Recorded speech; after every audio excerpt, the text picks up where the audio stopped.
Hey, what's up guys? It's Daniel here. Welcome back to the channel. So this is just a quick update of the $1,400 stimulus checks and general news for Sunday, March 7th. So if you're new to my channel, please hit the like button, share, and subscribe. So as of today, March 7th, we have passed over 2.5 million deaths worldwide and over 537,000 deaths in the United States alone as a result of the pandemic. With over 117 million people worldwide having tested positive, over 29.6 million of them have been from the United States. And in the last 24 hours, the United States recorded 65,682 new cases. On Saturday, the Senate passed President Biden's $1.9 trillion COVID relief bill with a vote of 50 to 49.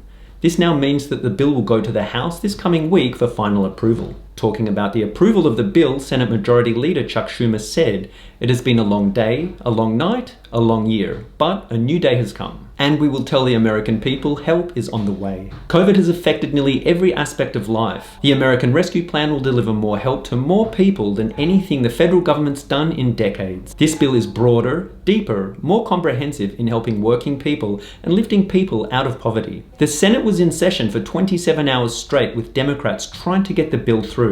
There has been a lot of delays in actually getting the bill passed. Earlier this week, Senator Ron Johnson requested that the entire 628-page legislation be read aloud by Senate clerks before any discussion could continue. Apparently, it took the Senate clerks 10 hours and 44 minutes to read the bill in its entirety, finishing at 2:04 a.m. on Friday. On Saturday, President Biden said that Americans should start to receive direct payments this month. He said, "This plan will get checks out the door starting this month to Americans that so desperately need the help." He continued, "I want to thank all of the senators who worked so hard to reach a compromise and voted to pass the American Rescue Plan. It wasn't easy, but it was so desperately needed. When we took office 45 days ago, I promised the American people that help was on the way. Today, I can say we've taken one more giant step forward in delivering on that promise that help is on the way." This past week, personal finance expert Suze Orman said that anyone who puts their stimulus money into the stock market doesn't need a stimulus check. Whilst speaking in an interview, she said, "If you are getting a stimulus check,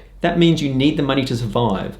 You need the money to buy food, to possibly pay rent, to keep your utilities on. If you're going to take the money to put in the stock market, in my opinion, you do not need a stimulus check." She continued with, "A good percentage of people are going to put that money in the stock market, which is not money that belongs in the stock market. This is because flash-in-the-pan investing goes against Orman's philosophy of investing for the long run and not just a month or two. Investing isn't about just making money. Investing is about understanding what you're investing in and doing it over the long haul." Earlier this week, President Biden hit out at both Texas and Mississippi for lifting mask requirements and called it Neanderthal thinking. Speaking about the situation, he said, "I think it's a big mistake. The last thing we need is Neanderthal thinking, that in the meantime everything's fine. Take off your mask, forget it. It still matters." Rochelle Walensky, the director of the Centers for Disease Control and Prevention, also commented by saying, "Now is not the time to release all restrictions. The CDC squarely recommends routine masking, routine social distancing right now,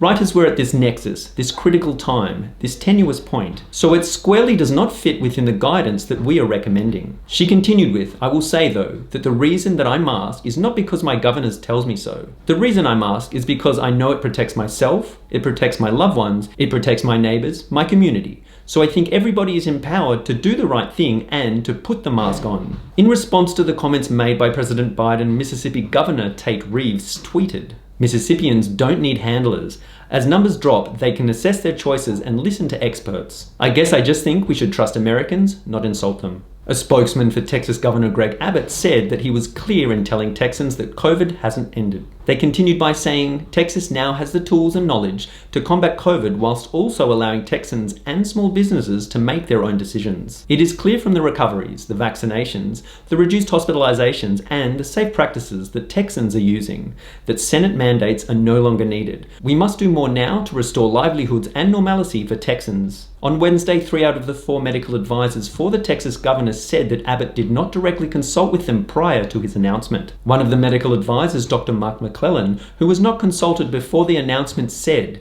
"Texas has been making some real progress, but it's too soon for full reopening and to stop masking around others. Texas will rescind most COVID measures starting on March 10th, whilst Mississippi ended its mask mandate on Wednesday. So that's just a quick update of what's going on at the moment, and I will keep you updated of any breaking news that comes out as soon as possible. I hope you've enjoyed this video, and if you have any questions at all, please leave a comment down below and I will get back to you as soon as possible. Also, make sure to click the link below to get your 2 free stocks from WeBull, valued at up to $1,600 when you open an account and deposit $100.